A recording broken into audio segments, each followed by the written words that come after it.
Hello everyone, welcome to my channel. ഇന്ന് നമ്മൾ നോക്കുന്നത് ആനന്ദ് की फुलझड़ियाँ എന്ന ചാപ്റ്ററിലെ ക്വസ്റ്റ്യൻ ആൻസേഴ്സ് ആണ്. ഫസ്റ്റ് ക്വസ്റ്റ്യൻ, हमारे पूर्वजों की इसी मनोवृत्ति का फल है जो हम जगह जगह अमराई देखते हैं. कौन सी मनोवृत्ति?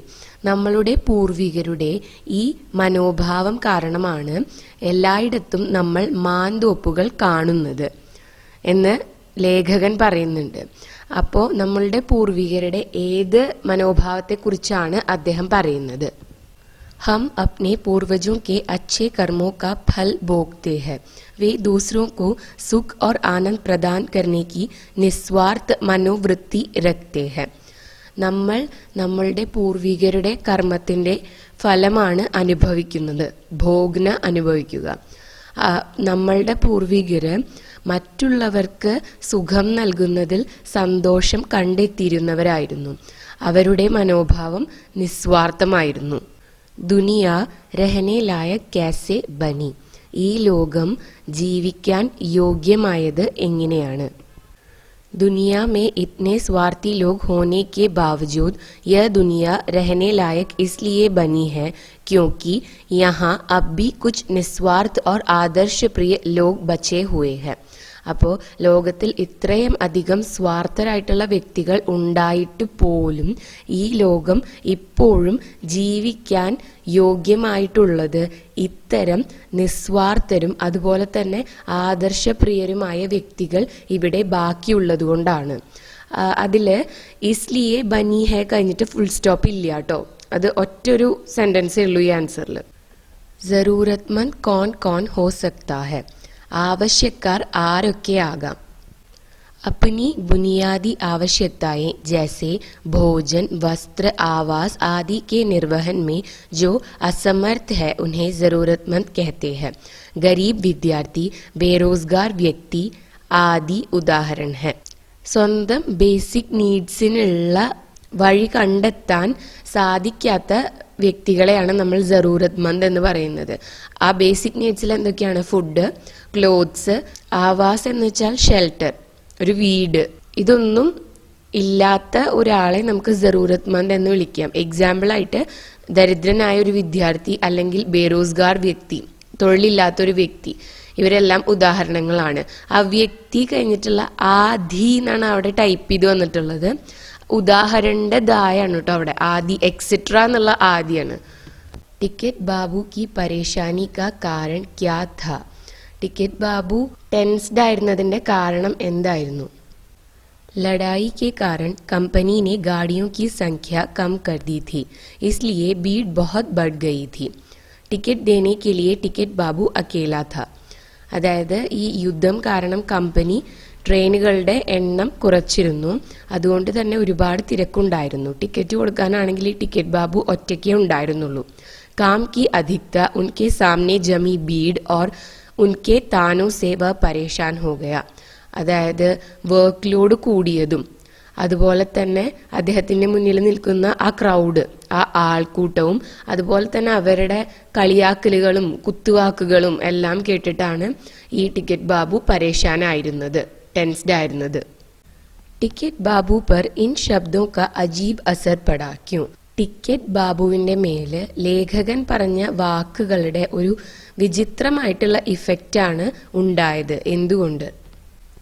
लेखक ने टिकट बाबू की परेशानियों को समझकर उनके प्रति सहानुभूति दिखाई. ലേഖകൻ ടിക്കറ്റ് ബാബുവിൻ്റെ പ്രശ്നം മനസ്സിലാക്കിക്കൊണ്ട് അദ്ദേഹത്തോട് സഹാനുഭൂതി കാണിച്ചു. उन्होंने लोगों से शांत रहने के लिए विनती भी की. लेखक के इन मधुर बातों का टिकट बाबू पर गहरा प्रभाव पड़ा. അപ്പം ലേഖകൻ എന്ത് ചെയ്തു? അവിടെയുള്ള ക്രൗഡിനോട് ശാന്തരായിട്ടിരിക്കാൻ വേണ്ടി വിനത്തി എന്ന് പറഞ്ഞാൽ റിക്വസ്റ്റ് ചെയ്യുക. അപ്പോൾ ലേഖകന്റെ ഈ മധുരമായിട്ടുള്ള വാക്കുകൾ ടിക്കറ്റ് ബാബുവിന്റെ മേല് വളരെ ഡീപ്പായിട്ടുള്ള ഒരു ഇഫക്റ്റാണ് ഉണ്ടാക്കിയത്. ഗഹര ഡീപ്പായിട്ടുള്ള പ്രഭാവ ഇഫക്റ്റ്. നിങ്ങളൊരു കാര്യം ശ്രദ്ധിക്കണം, ഇവിടെ ഉൻഹോനെ ലോഗോ സേ ശാന്ത് എന്ന് ഉണ്ട് കേട്ടോ. ഇതൊക്കെ ടൈപ്പിംഗ് മിസ്റ്റേക്ക് ആണ്, അതെങ്ങനെ മിസ്സായി പോയെന്ന് എനിക്കറിയില്ല. എന്തായാലും നിങ്ങൾ ആ ശാന്ത് എന്നുള്ള വേർഡ് അവിടെ ആഡ് ചെയ്യണേ. ടിക്കറ്റ് ബാബു കോ നയി താക്കത്ത് കാസി മിലി. ടിക്കറ്റ് ബാബുവിന് പുതിയ ഒരു ഊർജം കിട്ടിയെന്ന് പറയുന്നുണ്ട് ലേഖകൻ. എങ്ങനെയാണ് ആ ഊർജം ലഭിച്ചത്? लड़ाई के कारण कंपनी ने गाड़ियों की संख्या कम कर दी थी, इसी कारण भीड़ खूब रहती थी. टिकट बाबू बहुत परेशान थे, लेकिन लेखक द्वारा सहानुभूति दिखाने पर टिकट बाबू ने जल्दी जल्दी टिकट देना शुरू किया, जैसे लेखक की बातों से उन्हें एक नई ताकत मिल गई हो. അപ്പോൾ ഈ യുദ്ധം കാരണം കമ്പനി ട്രെയിനുകളുടെ എണ്ണം കുറച്ചിരുന്നു. അതുകൊണ്ട് തന്നെ ഭയങ്കര തിരക്കായിരുന്നു അവിടെ. ടിക്കറ്റ് ബാബുവും വളരെയധികം ടെൻസ്ഡ് ആയിരുന്നു. ലേഖകൻ അദ്ദേഹത്തോട് സഹാനുഭൂതി കാണിച്ചപ്പോൾ ടിക്കറ്റ് ബാബു തന്റെ ടെൻഷൻ മറന്നുകൊണ്ട് പെട്ടെന്ന് തന്നെ ടിക്കറ്റ് കൊടുക്കാനായിട്ട് തുടങ്ങി. അതായത് ലേഖകൻ പറഞ്ഞ ആ വാക്കുകളിൽ നിന്നും അദ്ദേഹത്തിന് ഒരു പുതിയ ഊർജം ലഭിച്ചതുപോലെയാണ് തോന്നുന്നത്. ലേഖക് കോ ക്യോ പ്രസന്നത മെഹസൂസ് ഹുയി. ലേഖകന് എന്തുകൊണ്ടാണ് സന്തോഷം തോന്നിയത്? മെഹസൂസ് കർണ എന്ന് പറഞ്ഞാൽ ഫീൽ ചെയ്യുക. बैंक के आंकड़ों से माथापच्ची करने के नीरस काम से ऊबे हुए क्लर्क को लेखक के चंद शब्दों से बड़ी खुशी हुई. അതായത് ബാങ്കിലെ ആക്കടെ എന്ന് വെച്ചാൽ കണക്കുകളിൽ തലപുകഞ്ഞ് ആലോചിച്ചു കൊണ്ടിരിക്കുന്ന ആ നീരസപൂർണമായിട്ടുള്ള ജോലി ചെയ്ത് ഊബേ ഹു എന്ന് വെച്ചാൽ മടുത്തിരിക്കുന്ന ക്ലർക്കിന് ലേഖകൻ പറഞ്ഞ ആ കുറച്ച് വാക്കുകളിൽ നിന്നും വളരെയധികം സന്തോഷം ലഭിച്ചു. लेखक के थोड़े से शब्दों से बैंक के एक साधारण क्लर्क के जीवन में सुख मिला. ലേഖകൻ പറഞ്ഞ ആ വാക്കുകൾ കൊണ്ട് ബാങ്കിലെ ഒരു സാധാരണക്കാരനായ ക്ലർക്കിന്റെ ജീവിതത്തിൽ കുറച്ചെങ്കിലും ഒരു സന്തോഷം ലഭിച്ചു. ഇസ്ലിയെ ലേഖകോ പ്രസന്നത മെഹസൂസ് ഹുയി. അതുകൊണ്ട് തന്നെയാണ് ലേഖകന് സന്തോഷം തോന്നിയത്. പാത്ര ഓർ ഘടനാओं का मिलान करें. കഥാപാത്രങ്ങളും അവരുമായിട്ട് സംബന്ധിച്ച ഇൻസിഡൻസും മാച്ച് ചെയ്യാനാണ് പറയുന്നത്. यात्रियों को टिकट देना टिकट बाबू, सुंदर लिपि में लिखना बैंक का क्लर्क, रेलगाड़ी से बीज फेंकना संभ्रांत महिला, आम की गुठलियां बोना बूढ़ा आदमी, विद्यार्थी की मदद करना फ्रैंकलिन. घटना का संक्षेपण करें. अदायद इंसिडेंट ചുരുക്കി എഴുതുക. एक बूढ़ा आदमी जिसके बाल सफेद हो गए थे തൊട്ട് इसके फल मेरे नाती पोते खाएंगे വരെയുള്ള ആ പോർഷൻ എടുക്കുക ഈ ചാപ്റ്ററിൽ. എന്നിട്ട് അതിലെ കണ്ടന്റ് ആ പാരഗ്രാഫിന്റെ 1/3 ആക്കിയിട്ട് ചുരുക്കി എഴുതുക. അപ്പൊ ഈ സംക്ഷേപം ചെയ്യുമ്പോൾ ഉള്ള ഒരു പ്രത്യേകത എന്ന് വെച്ചാൽ ഒരു ടൈറ്റിൽ എന്തായാലും കൊടുത്തിരിക്കണം. അപ്പൊ ആ പാരഗ്രാഫിലുള്ള ഇമ്പോർട്ടൻറ്റ് പോയിന്റ്സ് എടുത്തിട്ട് ആക്ച്വൽ പാരഗ്രാഫിന്റെ 1/3 ആക്കി ചുരുക്കി എഴുതാണ് വേണ്ടത്. നമുക്കൊരു മോഡൽ നോക്കാം. പുരാനി പീഡിയോ കി കാര്യകുശലത. പണ്ടത്തെ തലമുറയുടെ കാര്യകുശലത എന്ന് വെച്ചാൽ വർക്ക് എഫിഷ്യൻസി. एक बूढ़े आदमी को आम की गुठलियां बोते देख एक नौजवान ने पूछा कि आप इसके फल कब खाएंगे. അപ്പോൾ ഒരു വൃദ്ധൻ മാങ്ങേണ്ടി കുഴിച്ചിടുന്നത് കണ്ടിട്ട് ഒരു യുവാവ് അദ്ദേഹത്തോട് ചോദിച്ചു, താങ്കൾ ഇതിന്റെ ഫലങ്ങൾ എപ്പോഴാണ് കഴിക്കുക? താങ്കൾക്ക് എപ്പോഴാണ് ഇതിന്റെ ഫലം കഴിക്കാൻ സാധിക്കുക? बूढ़े ने पास की अमराई की ओर इशारा करते हुए कहा कि वह अमराई मेरे दादा ने लगाई थी, इसके फल मैंने खाए, उसी प्रकार इसके फल मेरे नाती पोते खाएंगे. അതായത് ആ വൃദ്ധൻ അടുത്തുള്ള ഒരു മാന്തോപ്പ് ചൂണ്ടിക്കാണിച്ചിട്ട്, ഇഷാര കർണാന്ന് വെച്ചാൽ ചൂണ്ടിക്കാണിക്കുക, എന്നിട്ട് പറഞ്ഞു ആ മാന്തോപ്പ് എൻ്റെ അപ്പൂപ്പൻ ഉണ്ടാക്കിയതാണ്, അതിൻ്റെ ഫലങ്ങൾ ഞാൻ കഴിച്ചു, അതുപോലെ ഞാൻ നടുന്ന മാവിൻ്റെ ഫലം എൻ്റെ നാത്തി പോത്തെ പേരക്കുട്ടികൾ കഴിക്കട്ടെ എന്ന്. ഇത് കണ്ടു കഴിഞ്ഞാൽ നമുക്ക് മനസ്സിലാവും ആ നമ്മളെ ചാപ്റ്ററിലുള്ള പോർഷനിലെ കോൺവെർസേഷൻസിനെ എല്ലാം തന്നെ സെന്റൻസസ് ആക്കി മാറ്റിയിട്ടാണ് ഈ പാരഗ്രാഫ് ഉണ്ടാക്കിയിട്ടുള്ളത്. ഇതിൽ കമ്പാരിറ്റീവ്ലി വളരെ കുറച്ച് സെന്റൻസസേ ഉള്ളൂ. ഒരു ടൈറ്റിൽ കൊടുത്തിട്ട് മെയിൻ പോയിന്റ്സ് മാത്രമാണ് എഴുതിയിട്ടുള്ളത്. ഇങ്ങനെയാണ് ഒരു സംക്ഷേപം എഴുതേണ്ടത്. संभ्रांत महिला रेलगाड़ी से कुछ चीजें बाहर फेंकती जा रही है. तब सहयात्री और संभ्रांत महिला के बीच का संभावित वार्तालाप तैयार करें. അമാന്യയായ സ്ത്രീ ട്രെയിനിലിരുന്നുകൊണ്ട് ഇടയ്ക്കിടയ്ക്ക് പുറത്തേക്ക് എന്തൊക്കെയോ എറിയുന്നുണ്ടായിരുന്നു. ഇത് കണ്ടുകൊണ്ടിരിക്കുന്ന സഹയാത്രിയുമായിട്ടുള്ള ഈ മാന്യയായ സ്ത്രീയുടെ സംഭാഷണം എന്തായിരിക്കും? സഹയാത്രി, മാജി യ ആപ് ക്യാ കർ രഹി ഹെ. അമ്മേ, നിങ്ങൾ എന്താണ് ഈ ചെയ്യുന്നത്? സ്ത്രീ मैं खिड़की से कुछ बीज बाहर फेंक रही हूँ ഞാൻ ഈ വിൻഡോയിലൂടെ കുറച്ച് സീഡ്സ് പുറത്തേക്ക് ഇടുകയാണ്. സഹയാത്രി യഹ് കിസ്കെ ബീജ് ഹെ ഇത് എന്തിന്റെ വിത്തുകളാണ്?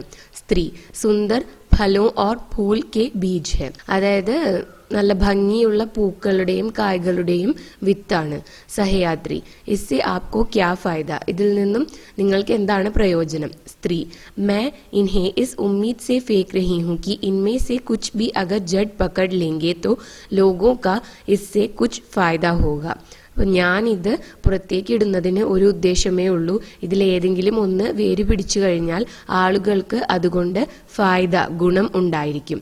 സഹയാത്രി लेकिन इन बीजों से जन्मे पेड़ों के फल आपको नहीं मिलेगा तो इससे आपका क्या लाभ എന്നാൽ ഈ വിത്ത് വീണ് അതൊരു മരമായി അതിലൊരു കായ ഉണ്ടാകുമ്പോൾ അത് നിങ്ങൾക്ക് കിട്ടില്ലല്ലോ, പിന്നെ ഇതുകൊണ്ട് എന്താണ് ലാഭം? स्त्री ऐसी सोच से दुनिया नहीं चलती बेटा अगर सब लोग ऐसे सोच से आगे बढ़े तो दुनिया में कोई पेड़ पौधे न होंगे. ഇത്തരം ചിന്താഗതി കൊണ്ട് ലോകം മുന്നോട്ട് പോവില്ല. എല്ലാവരും ഇങ്ങനെ ചിന്തിക്കാൻ തുടങ്ങിയാൽ ലോകത്ത് ചെടികളും മരങ്ങളും ഒന്നും തന്നെ ഉണ്ടാവുകയില്ല. സഹയാത്രി लेकिन अगर हम कुछ करते हैं तो हमें उसका फल मिलना चाहिए ना. സഹയാത്രി ചോദിക്കുകയാണ്, പക്ഷെ നമ്മൾ എന്തെങ്കിലും ചെയ്യുന്നുണ്ടെങ്കിൽ നമുക്ക് അതിന്റെ ഒരു ബെനിഫിറ്റ് കിട്ടണ്ടേ എന്ന്. സ്ത്രീ इसी सोच के कारण आज हरियाली कम हो रही है ഈ ചിന്താഗതി കാരണമാണ് ഇന്ന് പച്ചപ്പ് കുറഞ്ഞു വരുന്നത്. സഹയാത്രി हाँ यह बात भी सही है मुझे अपनी गलती का एहसास हो गया है അതെ നിങ്ങൾ പറയുന്നത് വളരെ ശരിയാണ്, എനിക്ക് എൻ്റെ തെറ്റ് മനസ്സിലായി. ഗൽത്തി का एहसास होना തെറ്റ് തിരിച്ചറിയുക. स्त्री यह करने के पीछे मेरा सिर्फ एक मकसद है दूसरे लोगों को पेड़ पौधे लगाने की प्रेरणा देना ऐसे हम इस दुनिया को हरा भरा बना सकते हैं. അപ്പോൾ ഞാൻ ഈ ചെയ്യുന്ന കാര്യത്തിന്റെ പിന്നിൽ എനിക്ക് ഒറ്റൊരു ലക്ഷ്യമേ ഉള്ളൂ. മക്സദ് എന്ന് വെച്ചാൽ ലക്ഷ്യം. മറ്റുള്ളവർക്കും കൂടി ചെടികളും മരങ്ങളും വെച്ചു പിടിപ്പിക്കാനുള്ള പ്രേരണ നൽകുക എന്നതാണ്. എന്നാൽ മാത്രമേ നമുക്ക് ഈ ലോകത്തെ പച്ചപ്പ് നിറഞ്ഞതാക്കി മാറ്റാനായിട്ട് സാധിക്കുള്ളൂ. സഹയാത്രി ആപ് ജैसे नेक सोच वाले लोगों के कारण ही हम आज यह पेड़ पौधे देखते हैं. നിങ്ങളെപ്പോലെയുള്ള നല്ല മനസ്സുള്ള വ്യക്തികൾ കാരണമാണ് നമ്മൾ ഇന്ന് ഈ ലോകത്തിൽ മരങ്ങളും ചെടികളും എല്ലാം കാണുന്നത്.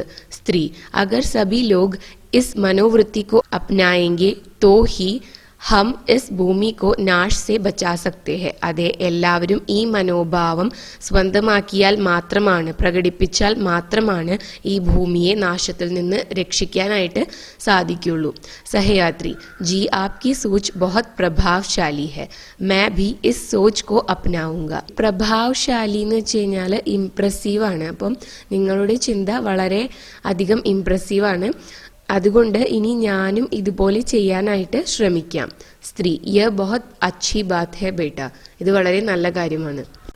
സഹയാത്രി आपसे मिलकर खुशी हुई मुझे सही सीख देने के लिए आपका बहुत बहुत धन्यवाद. നിങ്ങളെ കണ്ടതിൽ സന്തോഷം, എനിക്ക് ശരിയായ ഒരു പാഠം പകർന്നു തന്നതിന് വളരെയധികം നന്ദിയുണ്ട്. സ്ത്രീ മുझे भी तुमसे मिलकर खुशी हुई എനിക്കും താങ്കളെ കണ്ടതിൽ വളരെയധികം സന്തോഷം. मान ले रेलगाड़ी में सफर करने वाली वृद्ध संभ्रांत महिला की नजर डिब्बे में चिपके हुए विज्ञापन पर पड़ती है जो रक्तदान के महत्व को रेखांकित करता है. संकेतों के सहारे वह विज्ञापन तैयार करे. ട്രാവൽ ചെയ്തുകൊണ്ടിരിക്കുന്ന സമയത്ത് അമാന്യായ സ്ത്രീ ട്രെയിനിന്റെ ഡിബ്ബയിൽ ഒട്ടിച്ചിട്ടുള്ള ഒരു വിജ്ഞാപനം ഒരു പരസ്യം കാണാൻ ഇടയാവുകയാണ്. അത് ബ്ലഡ് ഡൊണേഷനെ കുറിച്ചിട്ടുള്ള ഒരു പരസ്യമാണ്. താഴെ തന്നിട്ടുള്ള ഹിൻസ് ഉപയോഗിച്ചിട്ട് ആ ഒരു അഡ്വർടൈസ്മെന്റ് എഴുതാനാണ് പറയുന്നത്. താഴെ കൊടുത്തിട്ടുള്ളത് സംഭാവ്, സഹിഷ്ണുത, മാനവ് പ്രേം, ജീവൻദാൻ ഈ 4 പോയിന്റ്സും ഉൾപ്പെടുത്തിയിട്ട് വേണം നമ്മൾ ആ വിജ്ഞാപനം എഴുതാനായിട്ട്. ജാഗോ മാനവ് ജാഗോ ഉണരൂ മനുഷ്യരെ ഉണരൂ. ഭേദ്ഭാവ് ഭൂലോ ഹം സബ് ഏക് ഹെ വ്യത്യാസങ്ങൾ മറക്കൂ നമ്മളെല്ലാം ഒന്നാണ്. ഖൂൻ കി ഹർ ഏക് ബൂന്ദ് കീംതി ബ്ലഡിന്റെ ഓരോ ഡ്രോപ്പും കീംതിയാണ്, വളരെയധികം വാല്യുബിൾ ആണ്. കർത്തബ് സെ മാനവത ദിഖായിയെ അതായത് നിങ്ങളുടെ കർമ്മങ്ങളിലൂടെ മനുഷ്യത്വം കാണിക്കൂ. ഖൂൻ ദാൻ കരോ കിസി കി ജാൻ ബച്ചാവോ എന്നാണ് കേട്ടോ, തെറ്റാണ്. കിസി കാ ജാൻ എന്നല്ല, കിസി കി ജാൻ ബച്ചാവോ. രക്തദാനം ചെയ്യൂ മറ്റുള്ളവരുടെ ജീവൻ രക്ഷിക്കൂ. आज भी वह रकम अमेरिका में ज़रूरतमंदों के हाथों में घूम रही है. मान ले वह रकम अपने वर्तमान अनुभवों का आत्मकथा के रूप में जिक्र करती है. वह आत्मकथांश लिखे. അതായത് ഇന്നും ആ എമൗണ്ട് അമേരിക്കയിലെ ആവശ്യക്കാരുടെ കയ്യിൽ കിടന്ന് കറങ്ങുന്നുണ്ട് എന്ന് പറയുന്നുണ്ട് ചാപ്റ്ററിൽ. ആ $20 ആ എമൗണ്ടിന്റെ ആത്മകഥ എഴുതാനാണ് പറയുന്നത്. നമുക്കറിയാം ഡോളർ അല്ലെങ്കിൽ പണം എന്നത് ജീവനില്ലാത്തൊരു വസ്തുവാണല്ലേ. അപ്പോൾ ഇത് ജീവനുള്ളൊരു വസ്തുവായിട്ട് സങ്കല്പിച്ചുകൊണ്ട് അതിൻ്റെ ഒരു ജേർണി നമ്മൾ എഴുതാണ് വേണ്ടത്.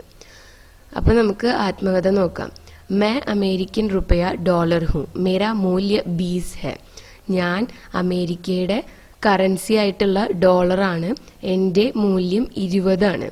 मेरा जन्म अमेरिका में हुआ था, मैंने वहीं से दुनिया देखनी शुरू की. എൻ്റെ ജന്മം അമേരിക്കയിലായിരുന്നു, അവിടെ നിന്നാണ് ഞാൻ ലോകം കാണാൻ തുടങ്ങിയത്. जीवन के इतने सालों में मुझे बहुत सारे अनुभव प्राप्त हुए हैं, वे യാദേ മേരെ ലിയെ ബഹുത് അൻമോൽ ഹെ. ജീവിതത്തിൻ്റെ ഇത്രയും വർഷങ്ങളിൽ എനിക്ക് ഒരുപാട് അനുഭവങ്ങൾ ഉണ്ടായിട്ടുണ്ട്. ആ ഓർമ്മകൾ എനിക്ക് വളരെ പ്രഷ്യസ് ആയിട്ടുള്ളതാണ്. അൻമോൽ എന്ന് വെച്ചാൽ വളരെ വിലയേറിയതാണ്, പ്രഷ്യസ് ആയതാണ്. उनमें से सबसे यादगार साथ अमेरिकन प्रेसिडेंट बेंजामिन फ्रैंकलिन से मिला. वे एक बहुत अच्छे इंसान हैं जो हमेशा दूसरों का भला चाहते हैं. അതിൽ തന്നെ എനിക്ക് ഏറ്റവും ഓർമ്മയുള്ള ഒരു കൂട്ട് അമേരിക്കൻ പ്രസിഡന്റ് ആയിട്ടുള്ള ബെഞ്ചമിൻ ഫ്രാങ്ക്ലിൻ്റെ കൂടെയുള്ളതാണ്. അദ്ദേഹം വളരെ നല്ലൊരു മനുഷ്യനാണ്, എപ്പോഴും മറ്റുള്ളവരുടെ നല്ലതിനു വേണ്ടി പ്രയത്നിക്കുന്നു, മറ്റുള്ളവർക്ക് നന്മ വരണമെന്ന് ആഗ്രഹിക്കുന്നു. ഭലാ കർണ എന്ന് വെച്ചാൽ നല്ലത് വരിക. ഉൻകെ നേക് സോച്ച് കെ കാരണം മേരാ ദുനിയ ദേഖ്നെ കാ നസറിയ ബദല. അദ്ദേഹത്തിന്റെ ഈ നന്മയുള്ള ചിന്ത കണ്ടിട്ട് ഞാൻ ലോകത്തെ നോക്കിക്കാണുന്ന ഒരു രീതി മാറി.